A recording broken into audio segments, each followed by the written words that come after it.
Et donc, c'est là où est-ce qu'on en était, en fait, toujours sur ce texte-là que tu vois que j'avais fait sur Hanouka et que c'est sur les 36 heures de la lumière, du Or Haganouz. Et donc, on avait parlé, en fait, la semaine dernière, on était arrêté sur l'histoire de Yoshua, c'est-à-dire sur qu'il avait arrêté le soleil pendant 36 heures.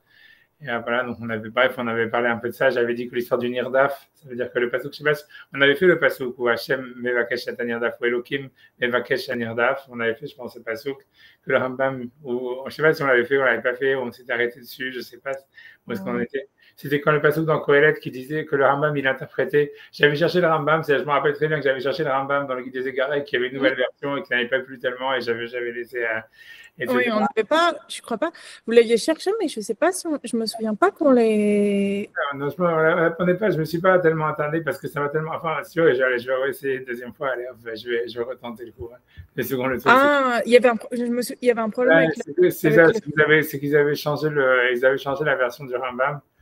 Et je peux la manière de faire. Je garde ces exploits quand je vais faire. Attends, je me rappelle, c'est Elohim.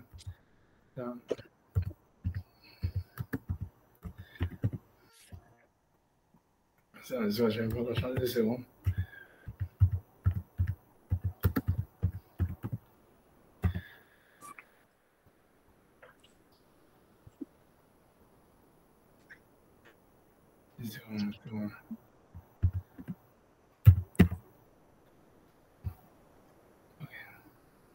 Je peux montrer 2 secondes le passouk déjà. Après ça, je sais plus. Okay, on va faire. Donc, une seconde. Comment je fais ça? Si je veux faire ça, et après ça, je fais ça. Une seconde. Et je vais mettre coefficient.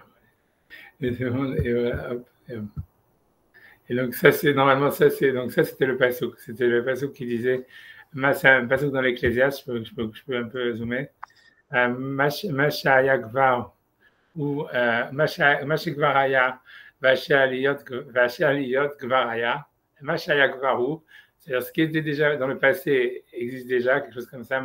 Mashaya Gvaru, ça veut dire ce qui était déjà dans le passé, il est déjà là, on va dire, ou c'est déjà passé.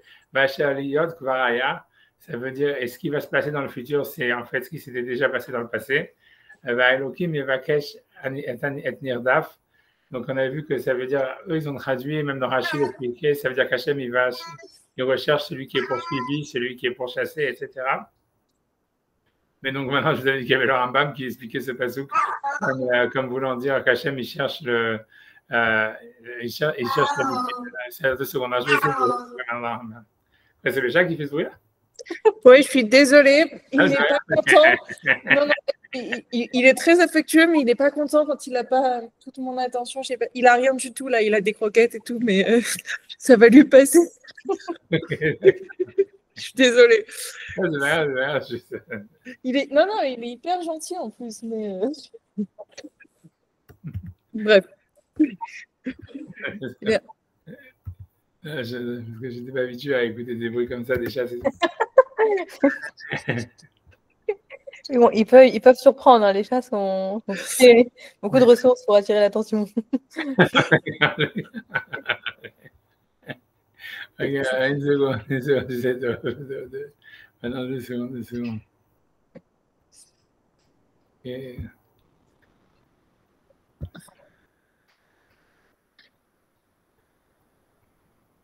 Ok, en espérant que je vais.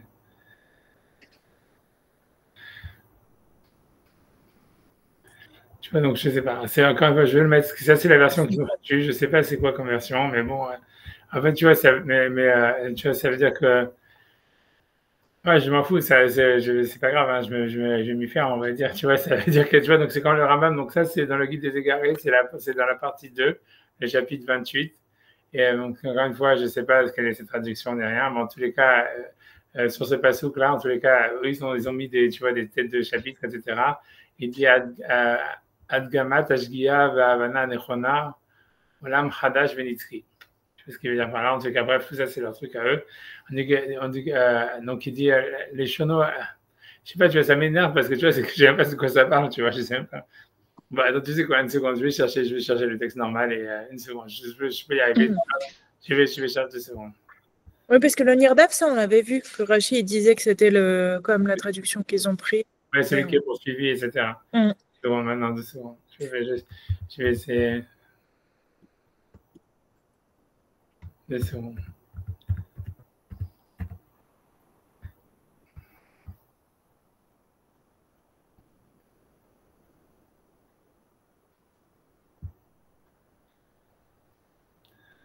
Ok. Désolé. Ouais, d'un côté, ça vaut le coup. Normalement, je vais essayer d'y arriver. J'essaie de.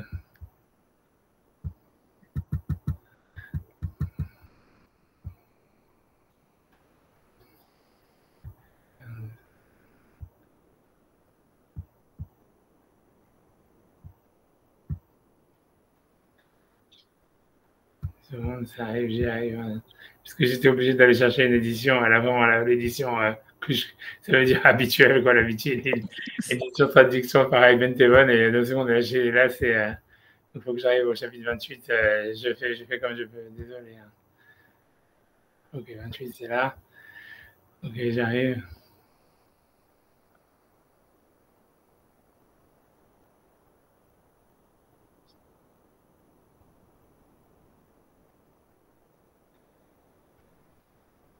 C'est bon.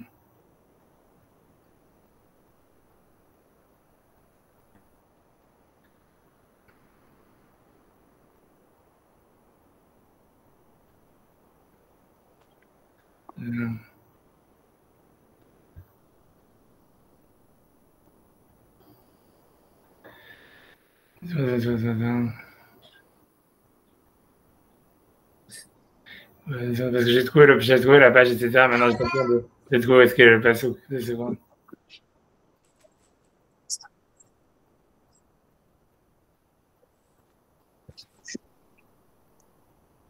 Ok, j'ai trouvé. Et donc, je mets, ouais, je mets la page. Donc, ça, c'est le mot Nébourim dans leur.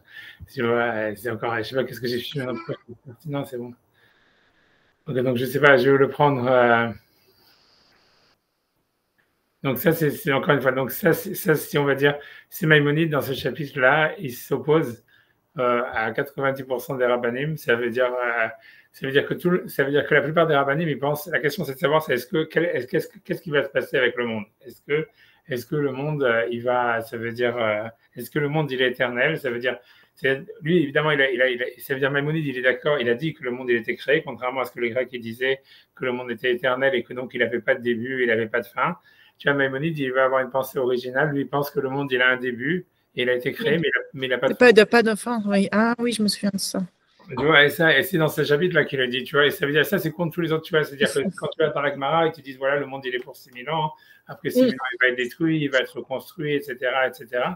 Ça veut dire que l'Agmara, elle a une vision cyclique, en fait, du monde, et que voilà, qu'en fait, il n'est pas fait pour durer éternellement, et ça veut dire, il y a tout ça, quoi. Donc ça, c'est dans l'Agmara. Je ne sais pas si on l'avait fait ensemble, je ne me rappelle plus, je ne sais pas, je pense que si, on l'a fait, on l'a fait. Voilà. Donc, en tous les cas, mais ici, lui, même il s'oppose à ça. Et donc, le truc, c'est que donc, il sait qu'il y a plein de versets qui disent voilà, que le monde il va disparaître. Par exemple, il y a marqué, par exemple, dans le Mizmor 104, il y a marqué, ça veut dire Emayovedu, ça veut dire tu vas changer le monde comme on change des habits, etc. Tu vois, mais ça veut dire. Donc lui dit ok, donc en tous les cas lui dit ok, il est d'accord avec les psukim, si tu veux il cite ces versets, etc. Mais lui ensuite lui il pense, en se basant sur des psukim sur Kohelet, donc lui il veut dire que ça veut dire qu'en réalité le monde, lui pense que le monde il est éternel et qu'il va pas changer. Par exemple, donc il va dire ok, donc je sais pas par où prendre, Omnam, je prends pas de Omnam. Je ne sais pas si vous voyez le petit machin là. Oui. Tu vois, Omnam, les Shono Benitzkut ou Omer, ça veut dire, c'est-à-dire quand il parle, quand Kohelet, il parle donc de l'éternité du monde, donc il dit, ou Omro, va arrête le Olam Omedet, ça veut dire, il y a un passage, j'imagine, ou dans Kohelet ou dans David qui dit, et la terre, elle va rester le Olam, donc a priori éternellement. Ad Sheutzrach, Mishelo Shear Beze Achidush, Shiomar Azman Amishua. Ça veut dire que jusqu'à ce qu'ils ont dû dire, c'est-à-dire dans la Gemara, c'est-à-dire celui qui a pensé que ce verset il était contre le fait que le monde était créé, puisqu'on te disait que la terre elle est éternelle. Arrête les olam omedet, ça veut dire a priori elle est éternelle. Donc ils ont voulu dire chez Omar Azman Ameshwar là, ça voulait dire que ils ont traduit le verset en disant que non, que le olam en fait c'est une mesure de temps et c'est pas une éternité. Et, tu vois, mais ça veut dire, donc lui, il veut dire, et lui, donc lui, il veut aller contre ça, cette théorie de dire que quand il y a marqué Varetz le Olam Omedet, ça veut dire c'est un cycle.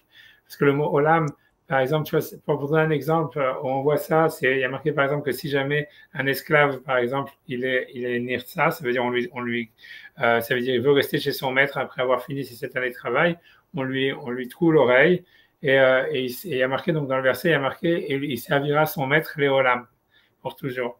Mais ensuite, il y a marqué, et quand le Yovel il arrive, il est libéré. Et donc, la Gemara dit de là, oui, quand on dit Léolam, ça veut dire Léolamo chez Yovel. Ça veut dire jusqu'au monde du Yovel. Et que Olam, en fait, ça ne veut pas dire l'éternellement, mais Olam, ça veut dire, en fait, c'est une mesure de temps. Comme par exemple, tu vois, dans les psaumes, tu vas voir, on dit Baou Hashem, Mea Olam, Vada Olam. Ça veut dire du monde jusqu'à un autre monde. Donc, en fait, c'est un cycle, tu vois, c'est ça ce que ça veut dire. Mais lui, ça, c'est ce que la Gemara, elle dit. Donc, quand le verset dit arrête Léolam au Medet, ça veut dire que le monde, que la terre, elle va rester Léolam. Ça veut dire c'est un cycle de temps. Ça veut dire, encore une fois, le mot Olam, il n'est pas employé dans le Tanakh comme étant un espace. Ça veut pas dire monde. Ça veut dire, à chaque fois, dans le Tanakh, le mot Olam, il est utilisé toujours pour dire un mesure de temps et pas pour utiliser tu vois, un espace. Dans tous les cas, lui, et ça veut dire la Gemara voulait dire à cause de ça que c'est un shiur. Quand on dit arrête cela mon médet, c'est une mesure. Ça peut être 6000 ans, ça peut être un truc, mais ça veut dire c'est un cycle. Mais donc lui, il va contre ça. Juste une question, il est où le pasuk Vaaretz Leolam Omedet? Non, c'est juste, c'est pas besoin de la référence exacte, mais c'est un psaume. J'imagine, attends, on va regarder, ça prend 2 minutes, hein. J'espère. Une seconde, c'est pas ce que ça va donner dans ce paragraphe. C'est dans l'Ecclésiaste, c'est dans Qohélet. C'est Qohélet, ok. Qohélet, chapitre 1, verset 4.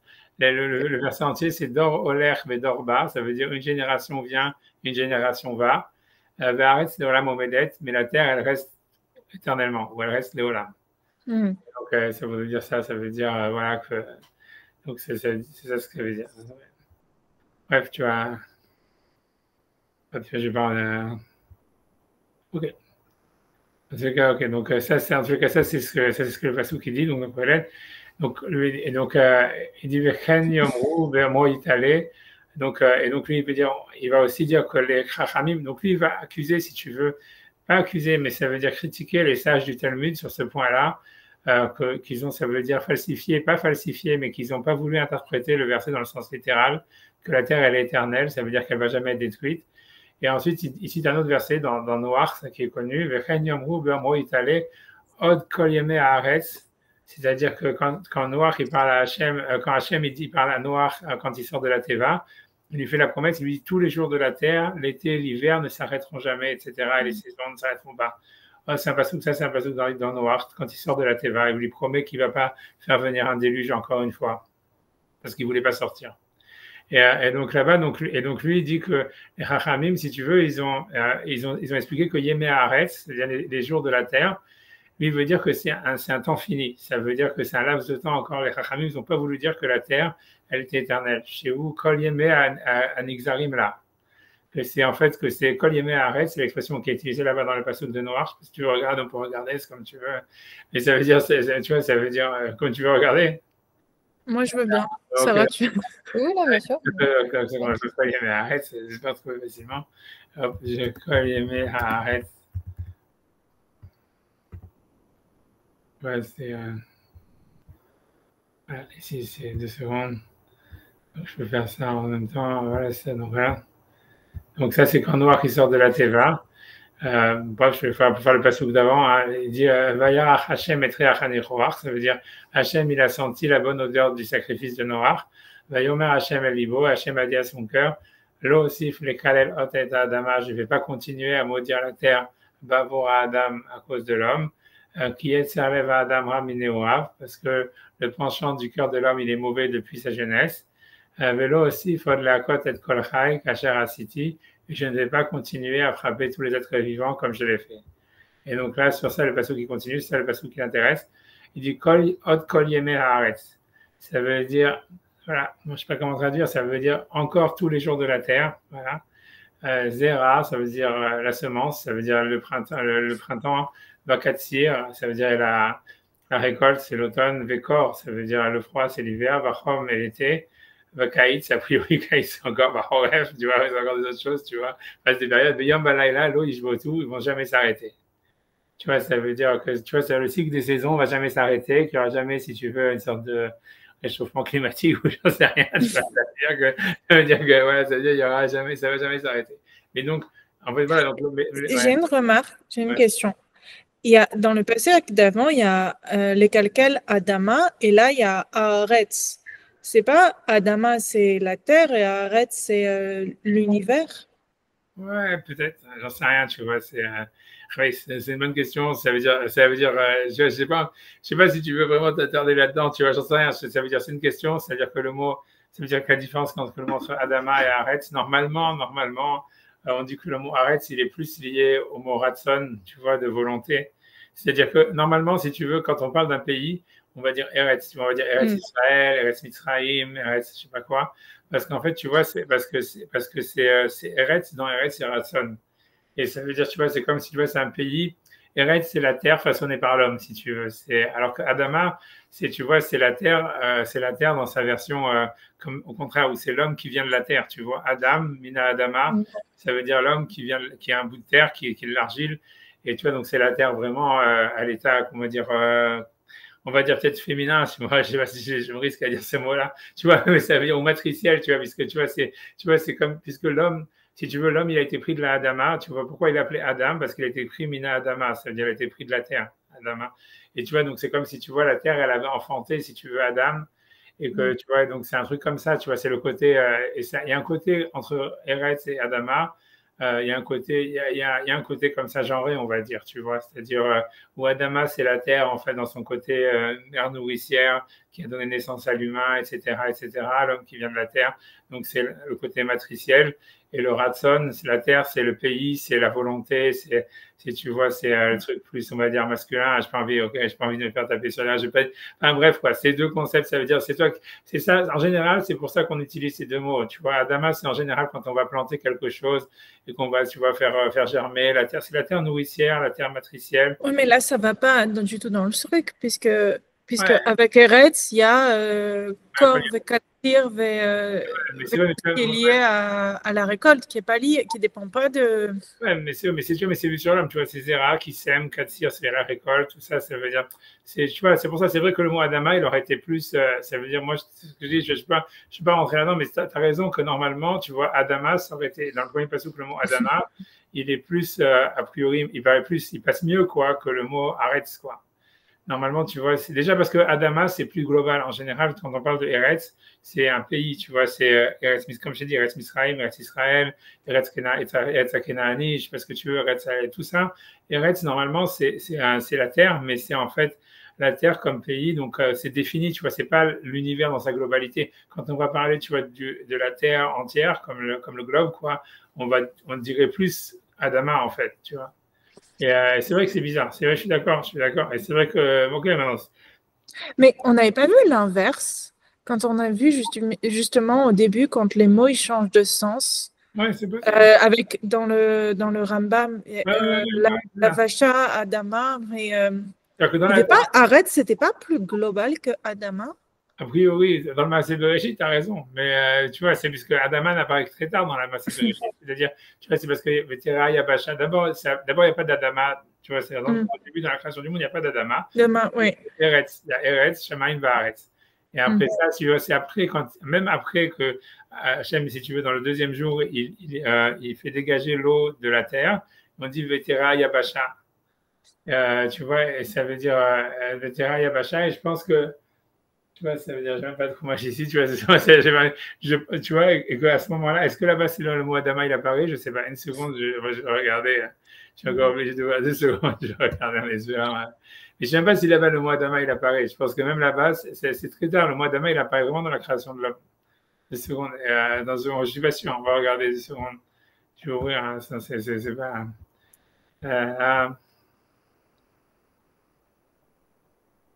Belaïvacha Kara Aretslo. Arrête, ouais, exactement. Belaïvacha Kara Areth, tu vois, c'est ce qui est marqué, tu vois. Belaïvacha Kara Areth, ou le mikveh même Kara Yamim. Et tu vois, et en fait, tu vois, il n'y a toujours pas de... Ça veut dire, tu vois, ça reste Areth, Eretz, toujours, jusqu'à ce qu'en fait, tu vois, il y a la création de l'homme.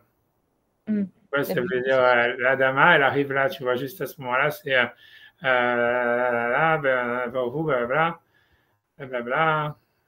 Voilà, Kolremes à Adama. C'est quand ça, même avant ça, c'est quand ça commence en fait, on te dit que à pulluler des animaux qui viennent de la terre. Tu vois, c'est l'apparition de la vie, quoi. Adama, c'est lié en fait à l'apparition de la vie. Parce que tu vois, on te dit voilà que tu vois jusqu'à maintenant, tu vois, c'était tu vois, ici, tu vois, on te dit dans le passage 24, quand on crée les animaux, Vayomer Elohim Totse Haaretz, Nefesh Chaya Lemina, ça veut dire que la terre, le Eretz va sortir l'âme des vivants, tu vois, une âme vivante par espèce. Behema Varemes Vechaito Haaretz, ça veut dire des animaux et des reptiles. Vechaito Haaretz, ça veut dire je sais pas comment c'est difficile à traduire. Chaito, c'est Chaya, ça veut dire des vivants. Eretz, des vivants de la terre. Lemina par espèce. Vayechen, et ce fut ainsi. Et là, tu vois, donc c'est là où le mot Adama il apparaît dans la Vayas Elohim. Donc, quand Elohim elle a fait être Chayat Haaretz, ça veut dire donc les vivants de la terre, les mina par espèce, Betabema les mina et les animaux par espèce. Et après, tu vois, alors que avant c'était Remes à Adama, à Haaretz, maintenant c'est Kol Remes à Adama. Tu vois, tout celui qui est actif de la Adama, les minéou par espèce, Vaya Elohim Kitov, Elohim Kitov. C'est donc le mot Adama, il apparaît vraiment. Tu vois, ça veut dire ici, tu vois, ça veut dire quand c'est la création en fait des animaux. Comme je dis, et ça réapparaît une deuxième fois quand c'est la création de Adam, qui est Adam, que le mot Adam, il vient de Adama. Mais du coup, ça va dans le sens que je disais plus ça. Ça veut dire que Eretz, c'est plus général que Adama. Puisque Adama, là, c'est lié qu'à l'apparition de... Peut-être. Et moi, ce que je dis à part ça, comme je te dis, c'est que généralement, tu vois, on voit ça. Ça veut dire que Eretz, en général, après ça, tu vois, comme dans le Massé Bereshit, c'est vrai, c'est Kol Haaretz, etc. Mais en fait, après ça, tu vois, ça veut dire, après ça, comme je dis, c'est plus lié à un pays, quoi, tu vois. Mais dans Noach, on est déjà dans le moment où ça a changé ou on est comme dans Bereshit? C'est-à-dire dans le sens Eretz et Adama, c'est quoi qui est plus général? Ouais, on peut regarder, hein, tu vois, c'est-à-dire, si tu veux, on peut regarder dans Noach comment ça commence, parce que quand il dit je vais détruire tout être vivant, je ne sais pas comment est-ce qu'il dit, attends 2 secondes. Et j'arrive pas à comprendre pourquoi il y a cette différence, enfin, il y a ce switch. Pourquoi est-ce que. Non, oui, je sais pas, tu vas te dire, tu vois, voilà, ici, donc, Hachem, il décide de détruire les êtres vivants dans l'époque de Noach. Il dit, Vayomer Hachem a dit, Emchet Adam, Asher Barati, Malpene Adama. La face de la Adama, Madame Adbehema, etc. Parce que tu vois, tu vois, ça veut dire, donc là, c'est le mot Adama qui est utilisé quand il amène le déluge. Mais je pense que quand il amène le déluge lui-même, tu vois, parce qu'on dit, Shachet Haaretz, Vatimale Haaretz Hamas. Donc là, tu vois, moi j'ai plus l'impression que le Haaretz c'est toujours en fait lié plus à l'activité humaine, tu vois. Parce qu'on te dit, tu vois, Vatishachet Haaretz Ifna Elohim, Vatimale Haaretz Hamas, c'est-à-dire la terre elle a été abîmée devant Hachem et la terre a été remplie de vols. Tu vois, c'est pas violence, Hamas? Ouais, c'est ça, violence, ce que tu veux. Voilà, ils ont traduit lawlessness. Ça veut dire, Hamas, ça veut dire, bon, tu vois ce que ça veut dire. Ça veut dire ce que non, mais ça m'avait frappé, mais il y a très longtemps, quand quelqu'un m'a vu. Je l'avais vu dans un texte à l'Ulpan. Et... ouais, non, Hamas, ça veut dire ça. Hamas, ça veut dire, chez SBX, c'est du vol avec violence. C'est un vol violent, quoi. C'est pas un vol comme si tu fais tu vois, des magouilles. Quoi. Pickpocket, ouais. Ouais, ouais, c'est exactement. Mais en tout cas, ok, tu vois, mais donc c'est Haaretz qui est utilisé après ça, tu vois, après Kimala Haaretz Hamas, tu vois, toujours. Une image qui t'a mettre à Haaretz. Mais tu vois, au début, il avait dit Adama. Tu vois, c'est sûr qu'il y a un sens là-dedans, tu vois, mais je veux dire, tu vois, c'est-à-dire, honnêtement, tu vois, je pense que quand on va arriver à la création des animaux, tu vois, il faudrait voir, mais en général, ce qu'on dit, c'est ça, c'est que le mot Eretz, c'est lié à Ratson et c'est plus masculin. Tu vois, je suis d'accord, tu vois, comme dans le Maaseh Bereshit, ça marche moyen. Mais ça veut dire qu'en général, tu vois, c'est comme si tu vois, et Adama, c'est plus la mère matricielle qui fait pousser les choses, tu vois bien que les êtres humains, c'est quand l'être vivant, la vie, elle apparaît, alors on dit Adama, tu vois, ça veut dire Tishratsa Adama, un truc comme ça, tu vois, Tu vois, genre, c'est a priori comme ça. Mais honnêtement, tu vois, voilà, je sais pas. Tu vois, mais tu vois, pour revenir, tu vois, au passage dans lequel on était, tu vois, c'est, ok, je suis d'accord. Ça veut dire, il y a lieu de s'arrêter sur ça. Je suis d'accord. C'est une bonne remarque et tout ce que tu veux, mais je peux pas te dire plus. Tu vois, si on va regarder les commentateurs là-bas, on va, tu vois, on est vraiment partir ça. Tu vois. Non, non, mais c'est juste parce qu'en fait, à la base, moi, je me dis, si arrête, c'est le dor, le dor, le dorba ve arrête leolam omedet, si arrête, il est pour l'univers, il est plus général que la Terre, alors ça a un sens évident C'est le cosmos. que Léolam, c'est une éternité et que Arrête, c'est l'univers. Enfin, Ah, c'est ça, c'est c'était ça la base de mon raisonnement parce que je me souviens qu'on avait fait cette Gemara, mais on n'avait pas vu d'où ça venait qui disait que le monde devait avoir, ou du moins je m'en souviens pas, que la raison pour laquelle on disait que le monde devait être détruit ou avoir une unité de temps, c'était ce passouk dans Qohélet. C'est parce que non, au contraire, tu vois, ce que Rambam il veut dire, c'est que ce passouk là qui dit non, je suis d'accord avec le Rambam, mais je comprends pas pourquoi la base de la Gemara. J'arrive pas à comprendre. Si je veux la Gemara, il essaye de rétablir, d'expliquer ce passouk en disant que le Olam, c'était, comme on a vu ici, ce passouk ici de Kol Yemei Haaretz, ça veut dire, tu vois, c'est ce qu'il veut dire. Maïmonide, il veut dire le sens littéral. Lui, ce que Maïmonide, il veut dire, c'est que le sens littéral, c'est que normalement, la terre, elle devrait être éternelle. Lui, il pense comme ça. Et il dit, en fait, tu vois, les Chachamim, ils ont, si tu veux, ils ont dévoyé le passouk. Ils n'ont pas voulu expliquer le passouk dans le sens littéral, que ce soit le Olam Omedet, ils ont dit c'est un cycle. Il dit Kol Yemei Haaretz, si tu veux, c'est ça veut pas dire ça veut pas dire éternellement, mais ça veut dire un temps fixé. Voilà, etc. Mais en fait, la source de la Gemara, pourquoi elle dit ça, c'est à cause des d'autres versets. Justement, ces versets-là, ils sont contre ce que la Gemara a dit. Et la Gemara et c'est pour ça qu'elle essaye de, si tu veux, de les rétablir. Mais si tu veux, les psukim qui sont, tu vois, comme la Gemara, si tu veux, te montrer ça, par exemple, on va dire le plus, on va dire, tu vois, 2 secondes. Je vais essayer de retrouver rapidement. Si tu veux, une seconde, une seconde, espérons que je n'ai pas fait d'erreur. Voilà, ici, par exemple, tu vois. Donc, ça, c'est un passouk, tu vois, ça, c'est un passouk j'ai pas encore mis le truc. Ça, c'est un passouk dans Télim, tu vois, dans Télim 102. Tu vois, donc là-bas, il y a marqué comme ça. Donc, c'est marqué les Fanim Haaretz Yasadeta Umasi Adera Shamayim.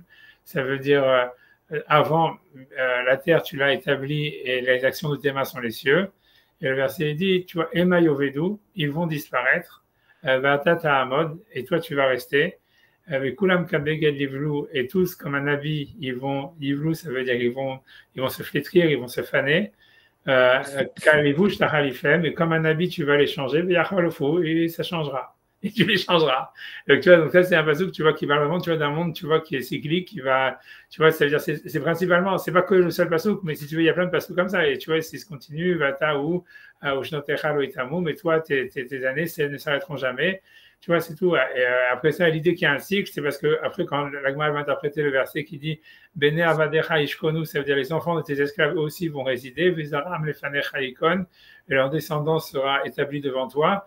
Tu vois, l'Agma, elle voit ça comme une sorte, tu vois, d'explication de qu'est-ce que c'est le Olam Haba, tu vois. C'est-à-dire qu'en fait, c'est comme s'il y a des cycles, et en fait, c'est les tzadikim, eux, ils passent au cycle d'après, quoi. Alors que les autres, quand Hachem, il change d'avis, ils disparaissent complètement et ils ont pas et ils repartent à zéro quoi dans le cycle d'après quoi. Pour eux, tu vois, ça veut dire c'est comme ça que la Gemara explique, tu vois, ça veut dire toute cette histoire là, c'est pas le seul passouk, hein, il y a plein d'autres passouk, tu vois, ça veut dire mais ça veut dire que la Gemara, c'est surtout ce passouk là si tu veux, à mon avis, enfin c'est ce que je me souviens le plus. Tu vois, on parle d'un monde, tu vois, en fait, tu vois, que les cieux, tout ça va se flétrir, que c'est comme des habits, que Hachem y change, et que voilà, il n'y a que Hachem qui est éternel, et que les tzadikim, peut-être, tu vois, eux, ils vont passer, eux aussi, ils ont un niveau d'éternité qui leur permet d'aller, en fait, à des nouveaux, tu vois, aller au cycle d'après, quoi, un truc comme ça, tu vois. Donc ça, tu vois, ça, c'est des psukim, il y en a d'autres encore, j'imagine, tu vois. Il y en a, tu vois, c'est que dans Tehillim, tous ces psukim? C'est beaucoup dans Télim, tu vois, encore une fois, tu vois, ça veut dire, tu vois, c'est beaucoup dans Télim, mais voilà, mais c'est pour ça, grosso modo, ce que Maïmonide, il va dire dans ce chapitre, c'est que c'est des choix de lecture, ça veut dire, si tu veux trouver des versets qui te disent que le monde, il est pas éternel, mais qu'il n'a pas de fin, qu'il va rester que l'univers, il va rester éternellement et que rien ne va changer, tu vas trouver des versets comme ça, principalement dans Qohélet. Mais si tu veux trouver des versets qui disent le contraire, tu vas trouver des versets qui disent le contraire. Mais lui, si tu veux, lui dit voilà, les Chachamim, les auteurs de la Gemara et de la Mishnah, ils ont choisi de donner une prépondérance aux pasuk qui disent que le monde il est cyclique, tu vois, mais que lui, il choisit le chemin inverse. Lui, il pense que lui, il est persuadé que le monde n'est pas cyclique, que l'univers ne va pas. Ça veut dire qu'il y a une constance et que même si le monde il a été créé et qu'il a un début, en fait, il y a une éternité. Alors, est-ce que c'est de la Terre? Est-ce que c'est du cosmos? J'en sais rien. Mais lui, il pense qu'en tous les cas, les lois de la nature sont éternelles. Et pour lui, parce que pour lui, en fait, lui, il est persuadé que, si tu veux, si le Maïmonide, lui, pense que les lois de la nature, elles sont plus éternelles, même si on veut que les lois de la Torah, quoi. Ça veut dire pour lui, ça veut dire pour lui, les lois de la nature, elles ont précédé les lois de la Torah. Et en fait, ça veut dire, ça veut dire, les lois de la Torah, en fait, elles découlent des lois de la nature. Et même si jamais on va dire qu'à l'époque messianique, il y aurait des changements dans les lois de la Torah ou des choses pareilles, c'est pas envisageable que ça veut dire qu'il y ait des changements dans les lois de la nature, parce que pour Maïmonide, les lois de la nature, ça reflète parfaitement la volonté d'Hachem. Et si jamais en réalité il y avait un changement dans les lois de la nature, ça voudrait dire que Hachem lui-même il n'est pas éternel, ou que Hachem lui-même il a un changement au niveau d'Hachem ou un truc comme ça, tu vois. C'est pour ça pour lui c'est ça ce qu'il veut dire, c'est ça son histoire, c'est ça ce qu'il veut dire. Je pense, tu vois, voilà, je pense qu'on va faire, c'est plus ou moins généralement ce qui sort, mais je sais pas, voilà, je peux revenir sur les textes là, est-ce qu'on avance à, tu vois, donc en tout cas, donc voilà, donc lui dit que donc quand ils ont amené ce verset là qui parle de noir, qui dit Od kol yemei haaretz, donc je sais pas si ça se voit, Od kol yemei haaretz. Donc, ça veut dire toute la période de la Terre. Chez Kol Yemei Anixarim là, donc les sages du Talmud, ils ont préféré dire que c'était pas une éternité, mais c'était en fait une période définie, puisque le monde, en fait, il a une date de péremption, on va dire, et qu'à un moment, il va disparaître. Vanitamia, et je suis étonnant, Mayom Hu Bemamar David, il dit voilà, mais je peux trouver des autres versets des psaumes qui disent le contraire. Donc, je suis étonné sur les sages du Talmud, qu'est-ce qu'ils vont répondre sur ce passage que le roi David a dit. Yassad Eretz al-Mechonea, Baltimot Olam Vaed. Donc, c'est un autre passage qui dit il a établi la terre sur sa base, Baltimot Olam Vaed, elle ne va jamais bouger pour l'éternité. Olam Vaed, pour l'éternité. Vemaya Gamken Amro, Olam Vaed.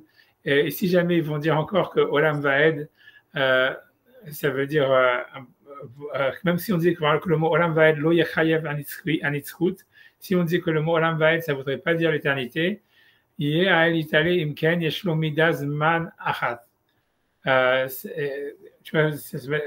parce qu'il veut dire que si on disait ça, lui ce qu'il veut dire comme ça, c'est comme en fait le mot, lui ce qu'il veut dire, c'est que comme l'expression Olam Vaed, elle est utilisée sur Hachem lui-même par le roi David, parce qu'il va dire Hachem Malach Olam Vaed, par exemple, et donc il dit, si on te dit, si David il a utilisé cette même expression de Olam Vaed sur le monde, sur la terre, et sur Hachem, ça veut dire qu'en fait, de la même manière qu'Hachem il est éternel, le monde aussi il est éternel. C'est ce qu'il veut dire. Tu vois, dans les mots, ça donne ça. Il dit Yassad Eretz al-Mechonea Baltimot Olam Vaed. Donc, ça, c'est le verset dans les psaumes. Il a établi la terre sur sa base. Elle ne bougera pas. Olam Vaed, ça veut dire pour l'éternité. Et il va dire mais si tu vas me dire Vemi Gamken Ombro, et si tu vas me dire que le sens du pasuk Olam Vaed, quand on dit Olam Vaed, Lo Yechayev Anitzchut, ça veut dire que c'est pas une éternité. Ça veut dire que même Dieu lui-même, si c'est ainsi, que lui aussi soit limité dans le temps, qui a Katu Vamar, puisque le verset dit, Benitzchuto, en ce qui concerne l'éternité d'Hachem, étalé, donc qu'il soit béni, Hachem Malach Olam Vaed. Donc il dit, puisqu'on utilise la même expression, ça veut dire que si Hachem est éternel, le monde aussi est éternel. Bon, c'est rapide quand même. Ouais, non, mais c'est pas rapide. Non, pour lui, c'est comme je dis, c'est ça, c'est ce que tu veux que je dis. C'est sûr que c'est très spécial, tu vois, c'est tout le monde, si tu veux, c'est le point. Mais on le dit dans la prière de Kippour, les moments plus importants. Imlor Leolam Vaed, ça veut vraiment dire que Leolam Vaed, c'est. Mais c'est vrai, mais ce qu'elle dit, c'est rapide, parce que tu vois, elle va dire, ouais, c'est pas évident que l'Olam Vaed qu'on est sur Hachem, c'est le même qu'Olam Vaed sur le monde, tu vois, je veux dire. Grosso modo, tu vois ce que je veux dire. Moi, ce que je pense, tu vois, honnêtement, ce que je te dis, ce qui sort de tout ça, c'est qu'en fait, Maïmonide, il est conscient, je pense qu'en message de la Gemara, qu'en fait, tu vois, tu peux pas gagner avec des batailles de versets, tu vois ce que je veux dire. Ça veut dire, tu peux faire dire au verset ce que tu veux, en fait, tu vois. Après, c'est des convictions. Et le truc, c'est que Maïmonide, ce qui est super étonnant, c'est que tu vois, parce que Maïmonide, normalement, si tu veux, il suit toujours ce que les Chachamim disent, tu vois, c'est-à-dire, Maïmonide, le Guide des Égarés, c'est un livre, tu vois, qui a été fait, tu veux, un petit peu pour les Balei Tchouva, ou si tu veux, parce qu'en fait, il y avait plein de Juifs, comme c'est dit les Guides des Égarés, ça veut dire, il y avait plein de Juifs qui étaient, en fait, en train de partir dans la philosophie et d'abandonner le judaïsme, etc., parce qu'ils voyaient, etc., la philosophie grecque, etc., qui faisait plus sens, etc., que la Torah, ça avait l'air un peu bizarre. Et donc, tout le livre, en fait, il est pour établir une cohérence, et tu vois, etc., et un sens tu vois, la Torah, grosso modo. C'est ça le but du jeu, quoi. Maïmonide, c'est arabe avant tout, quoi, je veux dire. Et, ça veut dire, et donc, normalement, il suit complètement, il défend complètement, si tu veux, dans tout le livre, expliquer toutes les mitzvot de la Torah, tout ce que les Chazal ils disent, tout. Ça veut dire 99%, 99% du livre, c'est ça. Il y a un seul point sur lequel, tu vois, il s'écarte de la tradition. Et c'est bizarre, et c'est un point que moi je me dis, mais qu'est-ce qu'il lui a appris de. Je ne sais pas, honnêtement, j'en sais rien. Mais pour lui, c'était un truc tellement important, fondamental, c'est sur ça. C'est de se dire que la Gemara, elle pense que le monde, il est cyclique. Elle n'arrête pas de dire que le monde, il est cyclique, que le monde, il est cyclique. Et lui, il dit non, c'est impossible. Pour lui, c'est un truc, c'est une absurdité, un truc comme ça. Il dit que même, donc il dit, ouais, même si la Gemara, elle dit le contraire, même si la Mishnah, elle dit le contraire, même si tout ça, il dit le contraire, lui dit, voilà, des versets, tu n'as pas de preuve parce que tu peux les expliquer comme ci, comme ça. Voilà, il dit, voilà, comme tu dis vite fait, il te dit une preuve que voilà, que Sarah n'est pas très convaincue. Je comprends, tu vois, ça veut dire, c'est sûr que c'est une bonne preuve, mais ça veut dire, on peut dire, c'est sûr, voilà, on peut dire, ouais, ok, c'est vite vu, peut-être qu'Olympe, c'est pas la même chose, etc. Peu importe, ça veut dire, c'est clair. Ce qui veut dire, en tout cas, ce qui est sûr, c'est qu'en fait, c'est une conviction intime que lui, là, la vraie question, c'est de savoir, c'est pourquoi est-ce que Maïmonide a cette conviction intime, tu vois. Alors que normalement, tu vois, il a une confiance plus ou moins aveugle, ça veut dire à la tradition. Et je sais pas, tu vois, ça veut dire pour lui, c'était vraiment important, puisque tu vois, voilà, c'est tout. Il aurait pu même ne pas en parler, si tu veux, par exemple. Tu vois, ça veut dire déjà, tu vois, il n'était pas obligé d'en parler. Mais parce que je te dis, et moi, ce que j'ai compris du livre, quand tu lis le Guide des Égarés de manière globale, tu as l'impression que pour lui, ce qui est fondamental, c'est les lois de la nature. Ça veut dire que pour lui, les lois de la nature, ils représentent la volonté d'Hachem. Et c'est pour ça qu'en fait, pour lui, c'est impossible de penser que les lois de la nature, elles peuvent changer, quoi. Mais on n'avait pas vu au tout début qu'il y avait, quand on dit qu'Hachem il a créé le monde, c'est pas forcément qu'il y avait d'autres mondes avant, etc. Donc, en vrai, il y a des histoires comme ça déjà. Ouais, c'est toute cette vision-là, exactement. Elle est basée sur toute cette histoire des mondes, des cycles, etc. Ah, ok, d'accord. Okay. Lui, il s'oppose à tout ça, tu vois. Lui, justement, il s'oppose à toute cette histoire des mondes d'avant, etc. Machin. Il va justement parler sur ce Midrash qui dit qu'Akadosh Baruch Hu crée des mondes et les détruisait.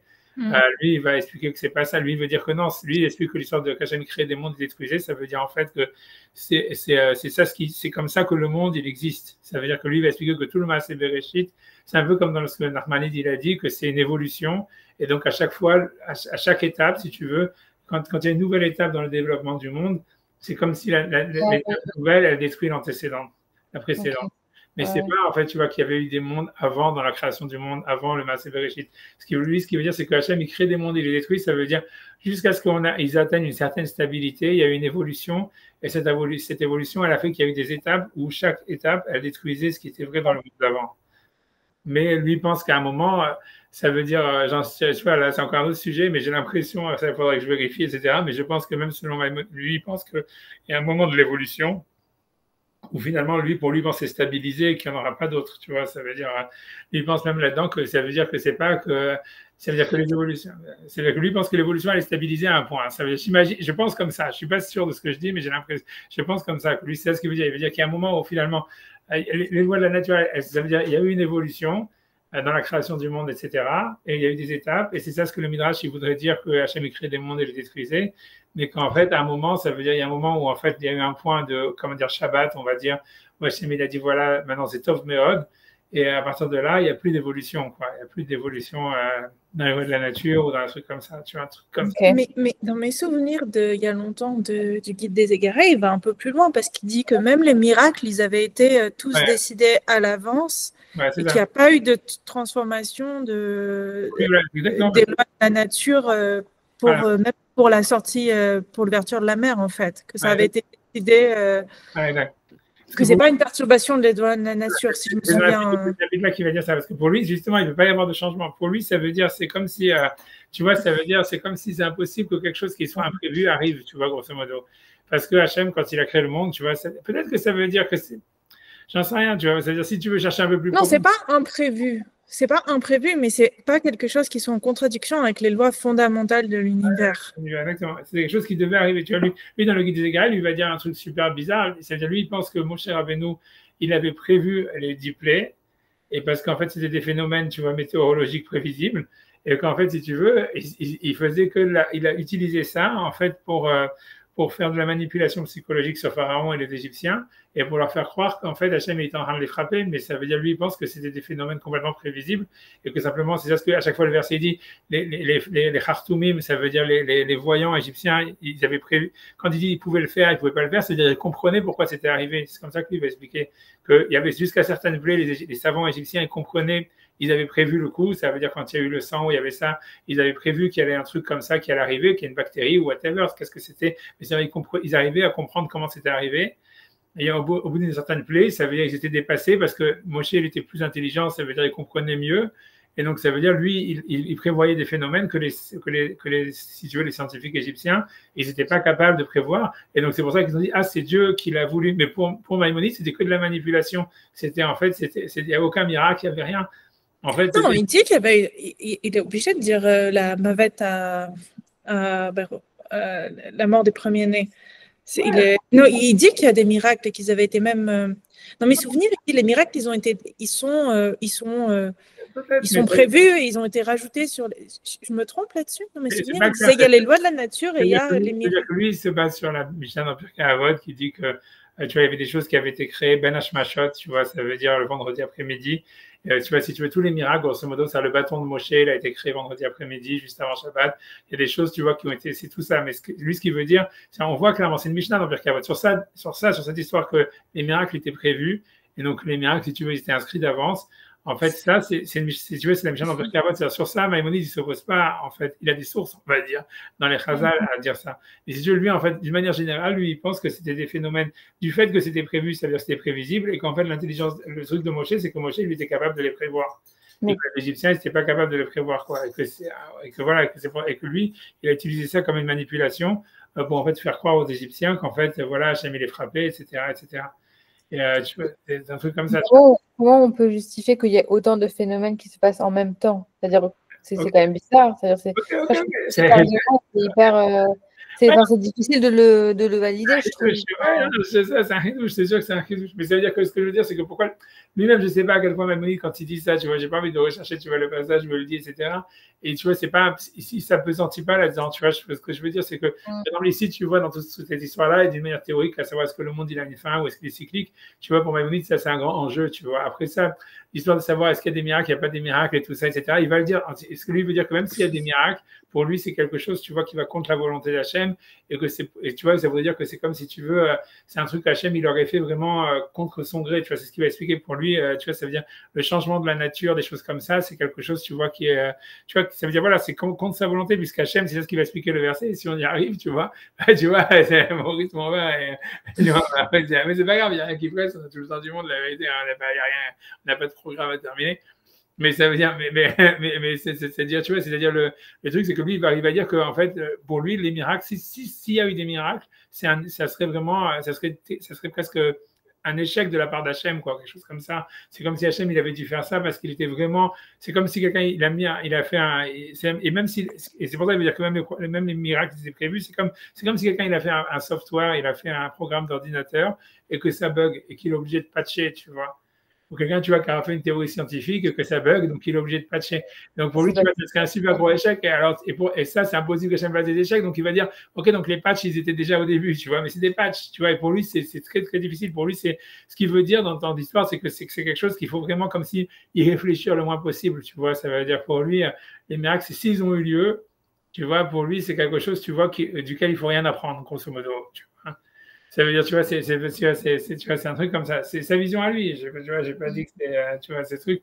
Mais ça veut dire, et lui, jusqu'à un moment, il va jusqu'à dire ça. Ça veut dire, il va jusqu'à dire que pour lui, il pense que quand la Mishnah dit que ces miracles, ils étaient déjà inscrits depuis la création du monde, ça veut dire qu'en fait, ils étaient prévisibles. Et donc, s'ils étaient prévisibles, ça veut dire, en fait, c'était des phénomènes naturels. Et qu'en fait, Moshe Rabbeinu, il a utilisé ça pour, en fait, tu vas faire de la manipulation sur Pharaon. Et que même, tu vois, par exemple, l'appeler les premiers-nés, tu veux dire, voilà, c'était comme une sorte de, c'était une épidémie, tu vois. Et tu vois bien que Moshe, en fait, il est jamais précis lui-même quand il prévoit les trucs. Il dit quand est-ce que tu veux que ça s'arrête, même quand il dit la pluie des premiers-nés, il dit vers minuit, il y aura un truc. Et tu vois, ça montre que Moshe, si c'était vraiment une névoie, ça veut dire il y a plein de commandeurs d'indices, c'est ce que Maïmonide dit dans cette interprétation, qu'on voit que tu vois que Moshe, il est, tu vois, il sait, tu vois, c'est lui-même, tu vois, je sais pas comment expliquer, tu vois, il sait pas, tu vois ce qui se passe. Tu vois même le fait même qu'ils disent ouais que les Juifs ils partent pendant 3 jours et que tu vois, tu vois, ça veut dire on voit que tu vois que s'il y avait vraiment une prophétie qui lui disait ouais c'est comme ci, c'est comme ça, et on voit même que Moshe il se plaint à Hachem dans les tfilotes en disant pourquoi tu m'as envoyé, pourquoi si, alors qu'Hachem, tu vois, s'il lui avait tout prévu en disant voilà, il va y avoir la pluie des premiers-nés, il va y avoir ça, comme dans le texte, c'est une lecture possible du texte. Tu vois, ça veut dire on comprend pas pourquoi est-ce que Moshe il est si imprécis, il sait pas quand est-ce que la pluie va s'arrêter, ni quand est-ce qu'elle va commencer. Enfin, ici, quand elle commence, c'est pas vraiment quand elle s'arrête. Tu vois, et que même, par exemple, tu vois, dans la pluie des premiers-nés, il n'est pas capable de dire vraiment d'annoncer le temps exact où ça va arriver. Tu vois, des trucs comme ça, tu vois. Donc, ça veut dire, lui, il pense qu'en fait, que Moshe Rabbeinu, en fait, c'était, voilà, ça veut dire, c'est tout ce qu'il avait. Parce que pour Moshe, tu vois, si tu veux, pour Maïmonide, l'histoire, c'est que entre la connaissance scientifique et la prophétie, pour lui, tu vois, c'est la même chose, tu vois. Pour lui, en fait, pour lui, ça veut dire, pour lui, il dit que quand Moshe Rabbeinu, il parlait à Hachem face à face, ça veut dire, en fait, il était capable de comprendre, et ça veut dire que pour lui, les lois de la nature, elles étaient, on va dire, transparentes pour lui. Et que pour lui, ça veut dire, tu vois, ouais, ça, j'ai pas dit, tu vois ce que j'ai pas dit. Tu vois, la mer Rouge, il dit ça comment Lui aussi, il va dire la même chose, c'est un phénomène de marée que lui, Moshe, il avait compris, tu vois, c'est pour ça que lui, en fait, il a fait revenir en arrière, etc. Il savait que les Égyptiens, ils allaient aussi tomber là-dedans, etc. Il savait que ça allait s'ouvrir, il savait que ça allait se fermer. Il a dit, voilà, on y passe maintenant, et voilà, et puis il savait que ça allait se continuer. Tu vois, ça veut dire, ouais, il explique comme ça. Et je te dis encore une fois, c'est pas fondamental chez Maïmonide. C'est-à-dire, si Maïmonide, je sais pas, tu vois, il dit ça en 4 lignes, si tu veux. Il veut dire que pour lui, ça veut dire que lui dit que si quelqu'un disait ça, ça ne serait pas comme si quelqu'un rejette le judaïsme ou il rejette la Torah, etc. Pour lui, il dit c'est possible que ça veut dire c'est une lecture possible pour lui de la parachute. Ah, ok, c'est une lecture possible, mais c'est pas. C'est sûr que c'est pas. Ça veut dire encore une fois, tu vois, je veux dire, voilà, tu vois, il n'a pas mis ça. Si tu veux, ok, d'accord, mais ça change tout, ça. Ok.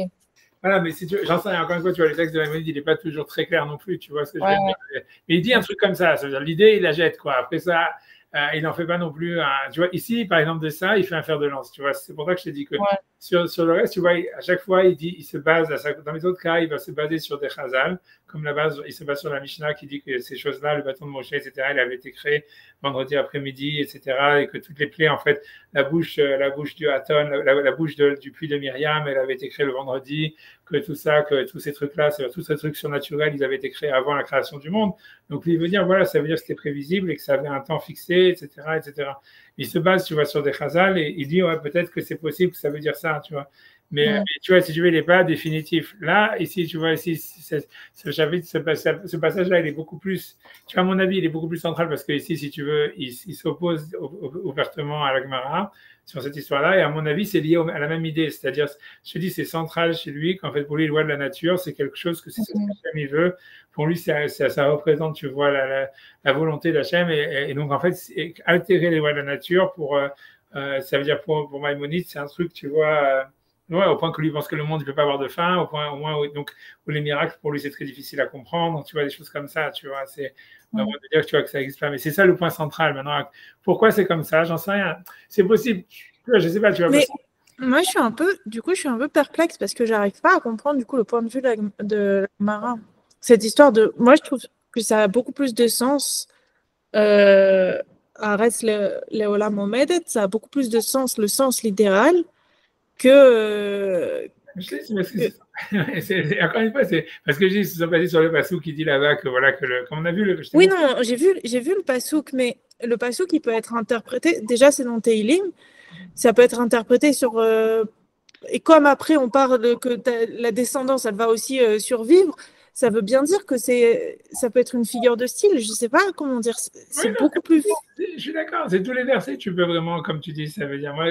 Des versets de Teilim comme ça peut s'interpréter. C'est un peu poétique. Je ne suis pas sûre que ça. Mais celui-là aussi, tu peux dire la même chose. Tu vois, quand c'est marqué le Olam Vaed, c'est aussi, tu peux dire, c'est une guzma. Ça veut dire, c'est une exagération. J'en sais. Tu comprends? Moi, je te dis des versets.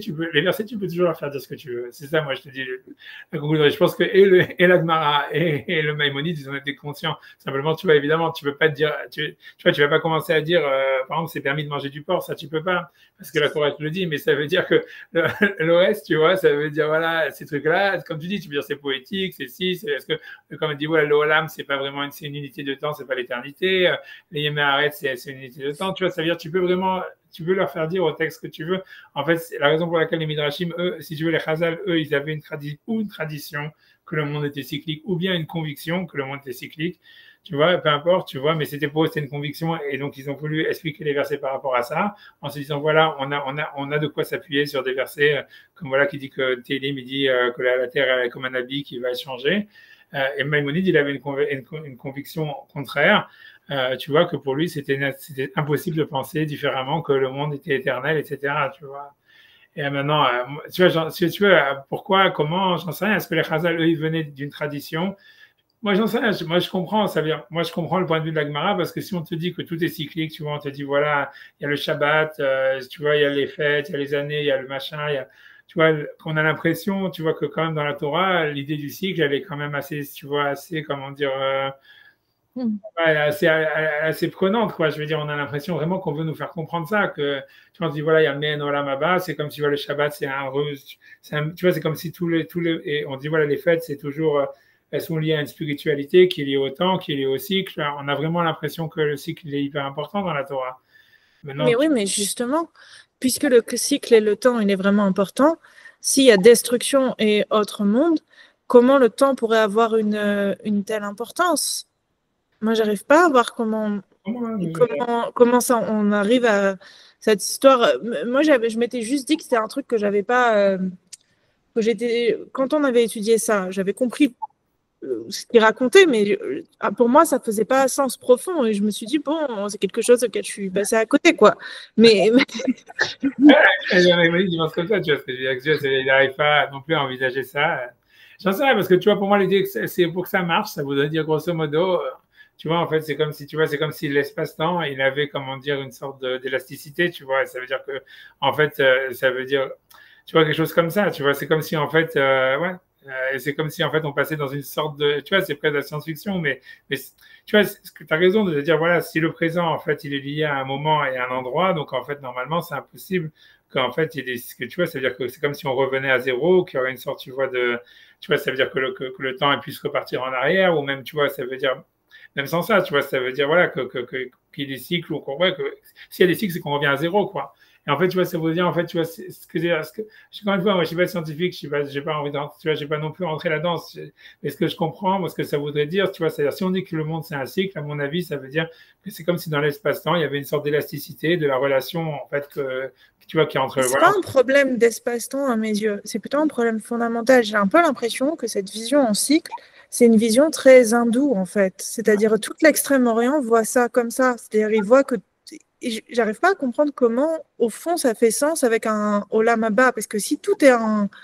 En fait, ils pensent que c'est pas grave ce qui se passe dans leur vie actuelle, parce que de toute façon, il y a un Gilgoul et un autre Gilgoul et encore un Gilgoul, et tu viens et tu reviens et tu repars et tout est... Ouais, t'as raison, ça veut dire que c'est vrai, parce que si tu veux, je t'explique, et t'as raison, ça veut dire, et c'est vrai que dans le Zohar, il y a ça, si tu veux. Si tu veux, quand tu vois, quand la Mishnah, elle te dit, tu vois, Kol Israël, je l'aime avec l'Olam Haba, tu vois, ça veut dire, bah alors, à quoi ça sert, tu vois, qu'on fasse des mitzvot, puisqu'on a avec l'Olam Haba. Tu vois, et ce que tu dis, tu vois, et tu vois, et ça veut dire, puisque tous les Juifs, ils ont une part dans le monde à venir. Et si tu veux, donc dans la Gemara, tu vois, ils essayent, tu vois, de dire non, ça veut dire que oui, tout le monde a une partie, mais c'est pas sûr que tu vas l'avoir. Celui qui fait des mitzvot, il va avoir la partie de son ami, celui qui fait des avérotes, il va perdre sa partie, ou des trucs comme ça. Tu vois, ça, c'est comme ça, si tu veux, c'est comme ça que la Gemara, elle veut expliquer le pasouk, mais si tu veux, dans le Zohar et tout ça, où eux, pour le coup, ils sont hyper dans le cycle et dans tout le machin comme ça, où tout revient à zéro à la fin, tu vois, ça veut dire pour eux, c'est vrai, c'est comme ça, tu vois, c'est à la fin, tu vois, tout le monde, tu vois, à la fin, tout le monde a gagné, quoi. C'est comme à l'école des fans, quoi. Ça veut dire que tu veux le plus grand rachat, le plus grand machin, etc. Ça veut dire que, tu vois, ta neshama, elle va sortir pure à un moment, soit parce que le type, il va passer par le Gehinam, soit parce que le type, il va avoir et comme il va redescendre en Gilgoul, tu vois, ça veut dire, tu peux pas perdre, quoi. Ça veut dire, tu reviendras toujours, ça veut dire, comme tu dis, à la fin, tu vois, ça veut dire, c'est vrai que tu as raison, que dans le Zohar, etc., ça veut dire, un pendant de ça, par exemple, tu vois, Maïmonide, c'est quelqu'un qui pense que c'est impossible aussi de penser le judaïsme sans le libre arbitre. Ça veut dire, tu vois, Maïmonide, lui, va dire aussi que tu vois que de la manière qu'il pense que voilà que le monde, il peut, ça veut dire, il n'a pas de fin. Le monde tel qu'on le connaît, il n'a pas de fin. Il pense aussi que l'homme, il est complètement libre et que c'est impossible de penser le judaïsme sans le libre arbitre. Mais en réalité, tu vois, dans le Zohar et tout ça, etc., c'est pas si clair que ça, l'histoire du libre arbitre non plus, tu vois. Ça veut dire, ils vont dire, voilà, Hachem, il a créé des tzadikim, Hachem, il a créé ça, et blablabla, et tu vois, c'était des Gilgulim de ça, et c'est tatati et tatata, tu vois, ça veut dire, tu vois, en fait, si tu cherches dans la Gemara, tu vas trouver des types, tu vois, des rabbanim, tu vois, des auteurs, que tu vois que c'est pas du tout net, tu vois, qui croient en libre arbitre, tu vois.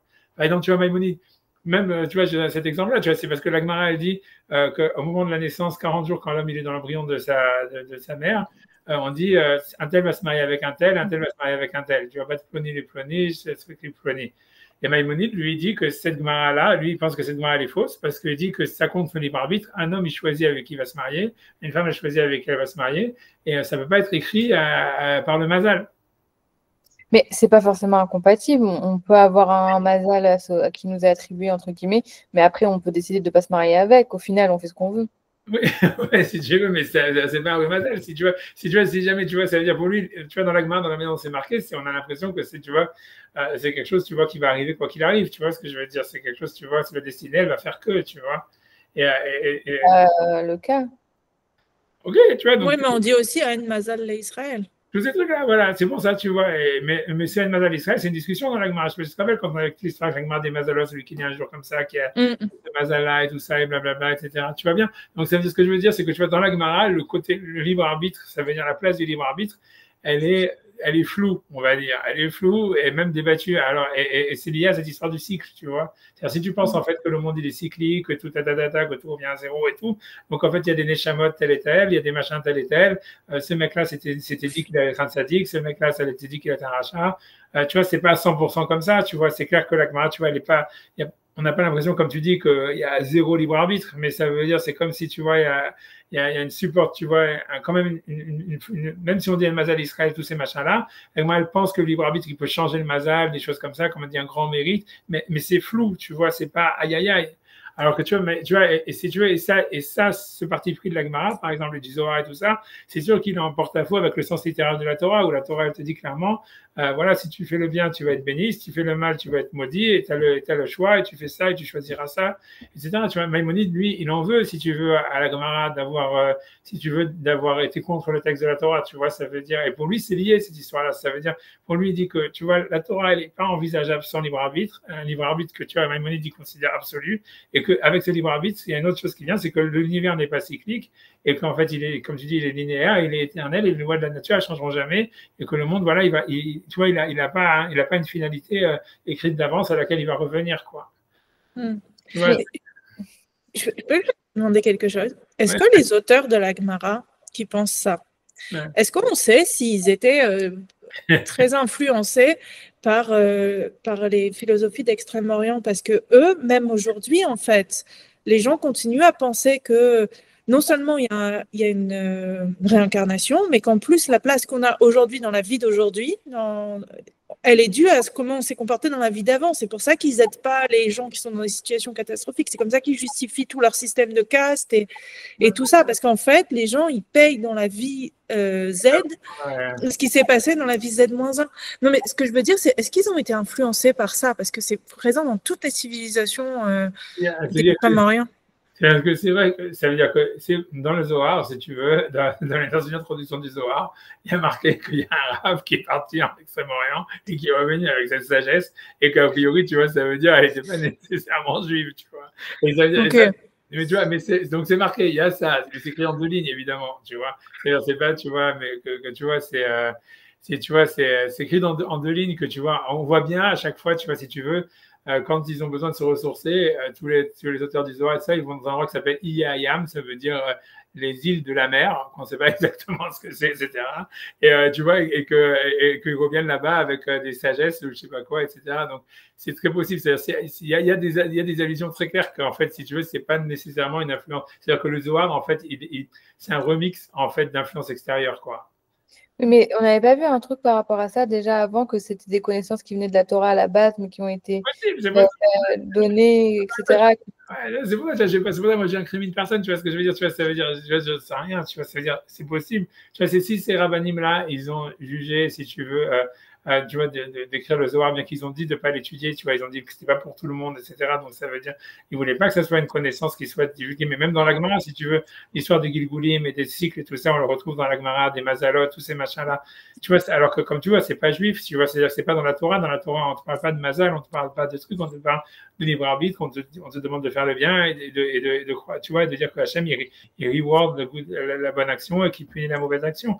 Tu vois, mais ça veut dire, et tout ça, c'est sûr que ça vient des influences, si tu veux, extérieures, et c'est plus ou moins reconnu. Maintenant, l'idée, c'est que, tu vois, c'est que si les Chachamim, tu vois, ils ont gardé ça, ça veut dire que ce soit les auteurs de la Mishnah, les auteurs de la Gemara, tu vois, ils ont donné une importance à ça, ça veut dire, voilà, ils ont interprété la Torah par rapport à ça, etc.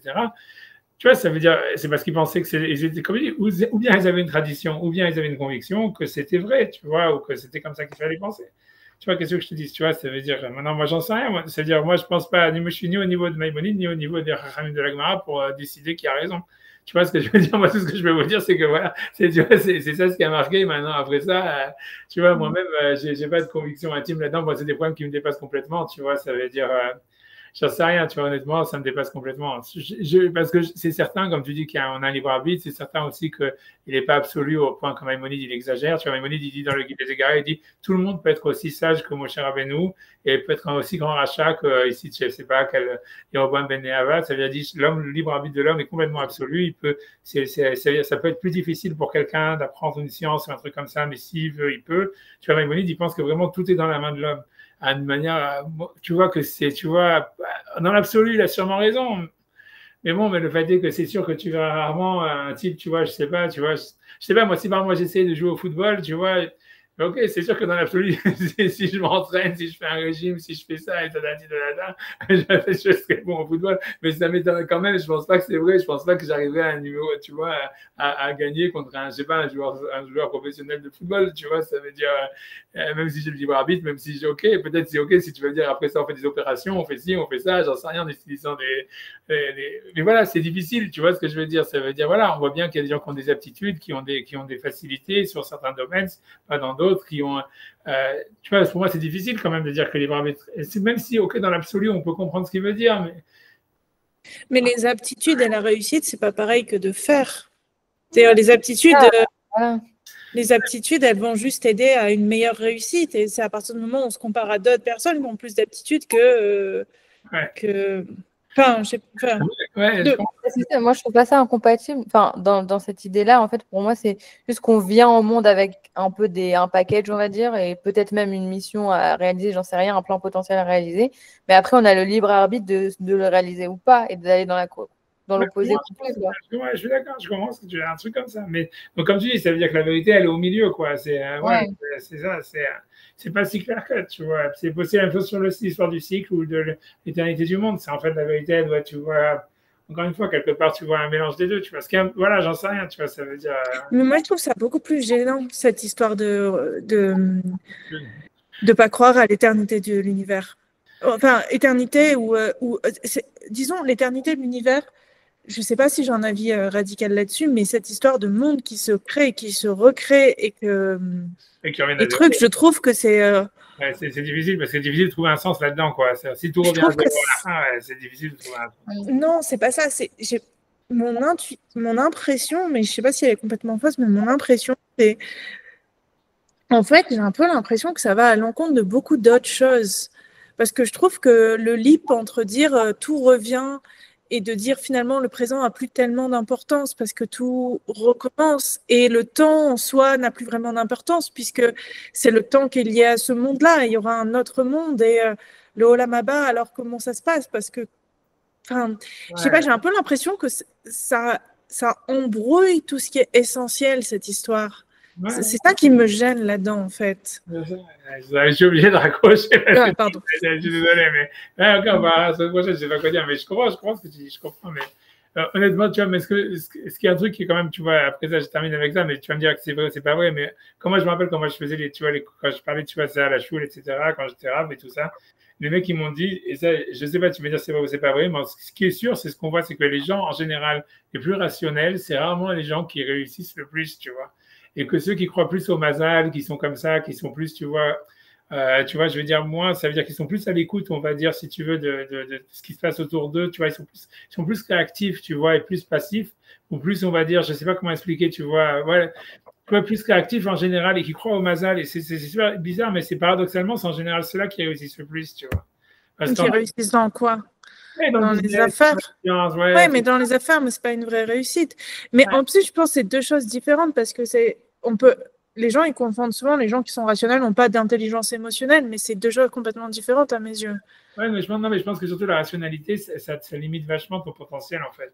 Parce que tu penses, en fait, tu vois, ça veut dire, à chaque fois que tu vas réfléchir, tu vois, comme Maïmonide, tu vois, j'ai le libre arbitre et tout ça, etc. Mais c'est lorsque tu vas définir comme étant bien et mauvais, etc., ou les buts à atteindre et tout ça, en fait, ils vont être vachement limités par ton intelligence. En général, en fait, comme dit, tu vois, la réalité, elle dépasse la fiction. C'est vrai, tu vois, ça veut dire les choses qui t'arrivent dans la vie, en général, quand tu es ouvert et tout ça, ils dépassent largement, tu vois, en fait, les plans que tu t'étais fait toi, tu vois. Et en fait, tu vois, ça veut dire quand tu es rationnel, en fait, tu te limites à mort. Tu vois, c'est comme un mec qui dit voilà, ok, si je veux réussir, il faut que je fasse un PhD, il faut que je fasse ça, il faut que je fasse ça. Donc, il va s'obliger à faire ça, à faire ci, à faire ça.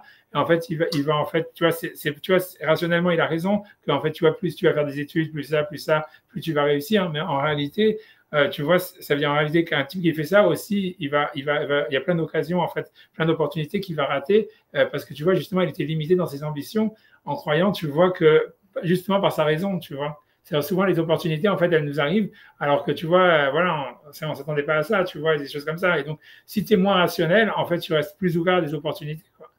En raison de ça, tu Oui, vois, mais c'est deux choses différentes. C'est pas de rapport avec les Gilgul, parce que ouais, je suis d'accord, je suis d'accord. Ok, c'est ça, parce que je dis, il faut que je fasse ce que je veux, c'est qu'on a fait. Je suis désolé, après, moi, Hachem, on continue, les autres Hachem, Je voulais juste vous dire, la semaine prochaine, je serai pas là, donc je ne pourrai pas être là, mais du tout, quoi. Enfin, comme je serai à New York, Ah, ok, d'accord, ok. Bon, alors, Ouais. ok, voilà, je suis avec Odélia, alors, on continuera, alors. Ok, d'accord, en tout cas, bon voyage. Merci. bon voyage. Merci. Moi aussi, je voyage la semaine prochaine, mais dans le sens inverse. Je Oui. pense, je vais en mardi, donc moi, ça va. Non, non, lundi soir, quoi, mais c'est bon, donc c'est chaud. Ok, bon, allez, colle tout, alors, à la semaine prochaine. Au revoir. Kol Au revoir. tov. Au revoir. Au revoir, merci.